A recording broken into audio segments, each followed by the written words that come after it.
আগামীকাল ভোট, আপনারা উৎসবের সাথে ভোট দিতে যাইবেন।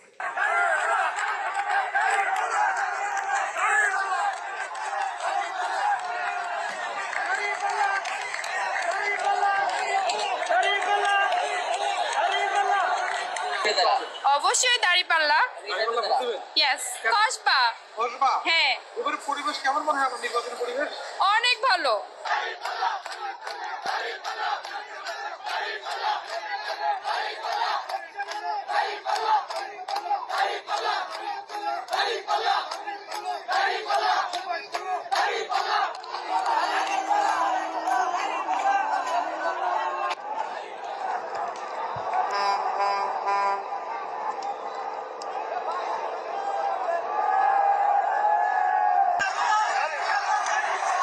কালকের ভোট আলাদা।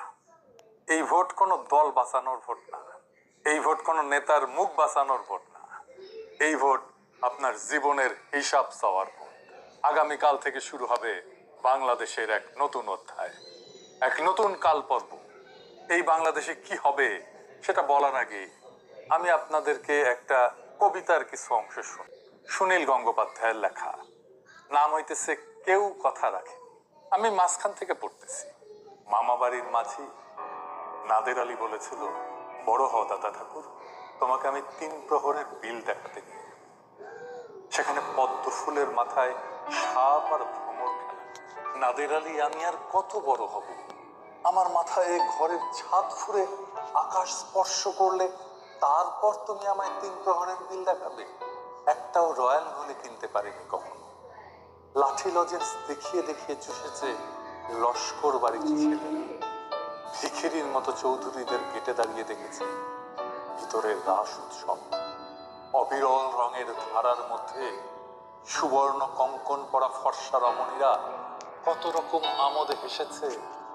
আমার দিকে তারা ফিরেও চায়।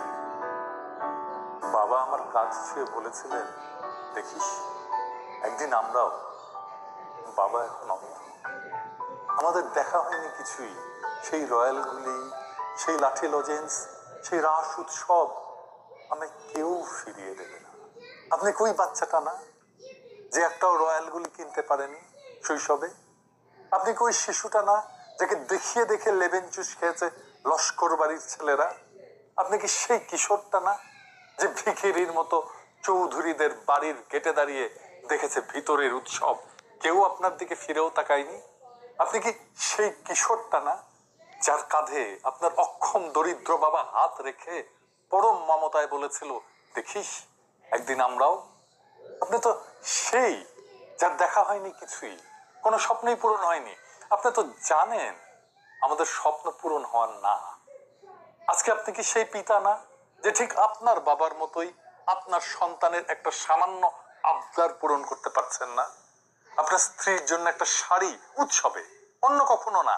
সন্তানের জন্য কাপড় জুতা উৎসবে, অন্য সময় না, সব সময় না। কিনে দিতে পারছেন না। অসুখে চিকিৎসা, স্কুলের বেতন, বাসার ভাড়া, সপ্তাহান্তে একটু মাছ বা মাংস তুলে দিতে পারছেন? আমরা অধিকাংশই পারি না। এটা কোনো জীবন? আমাদের বাবা মায়েরা একটা বাচ্চাকে মাদ্রাসায় দেয়, কেন দেয় জানেন?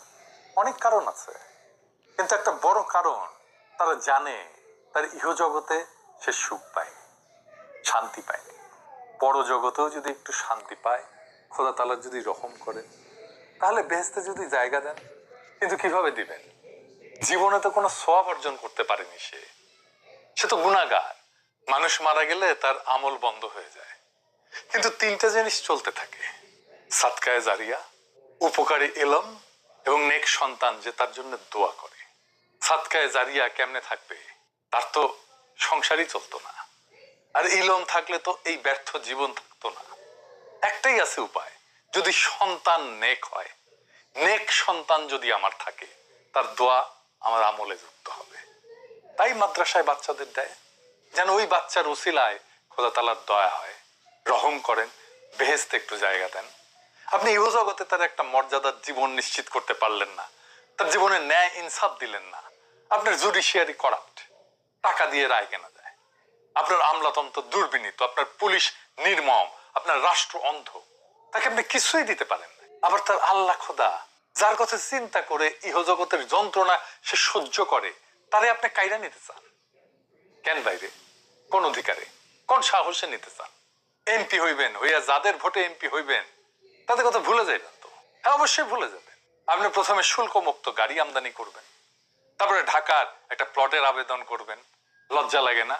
আপনি দেশ বা মানুষের সেবা করতে আসেন নাই, আসছেন রাষ্ট্রের সম্পদ লুট করতে। হাসিনার আমলে $234 বিলিয়ন লুট করে নিয়ে গেছে হাসিনা এবং তার লোকজন। কত টাকা জানেন? বাংলাদেশের মতো 4টা দেশকে 1 বছর চালানো যায় এই টাকায়। কি বিপুল পরিমাণে টাকা! এটা নিয়ে অল্প কিছু মানুষ, সবাই এখন বিদেশে বসে মৌজ মাস্তি করতেছে। কোনোটাই নিজের উপার্জনের টাকা না। এ টাকা তো হাসিনার আমলে, বাংলাদেশ স্বাধীন হওয়ার পর 55 বছরে এইরকম টাকাই পাচার হয়েছে প্রত্যেক বছর। আমরা গরিব না তো? আপনি গরিব না, আপনাকে গরিব বানায় রাখা হয়েছে, আমাদেরকে গরিব বানায় রাখা হয়েছে। এটা আপনার টাকা। এই $234 বিলিয়ন আপনার টাকা। আপনার টাকা চুরি হয়েছে জন্যই তার ঘাটতি আপনার কাছ থেকে পুষায় নেয়। এই চুরি যদি না হইতো তাহলে আজকে যে সাবান 55 টাকায় কিনতেছেন সেটা আপনি 5 টাকায় কিনতে পারতেন। আপনি যদি শুধু টাকা চুরি ঠেকাইতে পারেন, টাকা পাচার ঠেকাইতে পারেন, আর কিচ্ছু করা লাগবে না, আপনি 55 টাকার সাবান 5 টাকায় কিনতে পারবেন। এই টাকা পাচার করে কিভাবে জানেন? ব্যাংক থেকে লোন নেয় আর শোধ দেয় না। ব্যাংকের যে ম্যানেজার ডিরেক্টর যে লোনটা দিছে সেও জানে এই টাকাটা ফেরত আসবে না, নিজেরাও কিছু নেয় আর লোন স্যাংশন করে দেয়, আর টাকাটা লোন নিয়ে পাঠায় দেয় দেশের বাইরে হুন্ডি করে, আর শোধ দেয় না টাকাটা। এইটারে বলে খেলাপিরি। টাকা পাচারের সবচেয়ে বড় সিস্টেম হইতেছে এই খেলাপিরি। এই ঋণ শোধ করতে হয় না, খালি রিশিডিউল করে, মানে টাকা দেওয়ার টাইম আসলে টাইম বাড়ায় নেয়, লোন শোধ করে। এইভাবে চলতে চলতে চলতে চলতে একসময় ব্যাংকই বলে, আরে দূর, এ টাকা ফেরত আসবে না, বাদ দাও, লিল্লা করে দাও। কি মজা! বিএনপি বলতেছে দুর্নীতি দূর করবে, টাকা পাচার থামাবে, পারবে না। টাকা পাচার করার জন্য তো বিএনপি ইলেকশনে আসছে। এদের ক্যান্ডিডেটদের 59% খেলাপি ঋণ আছে, মানে 300 ক্যান্ডিডেটের মধ্যে 177 জনের খেলাপি ঋণ আছে। সে দেখে শুনেই এই চোর ডাকাতদের নমিনেশন দিচ্ছে।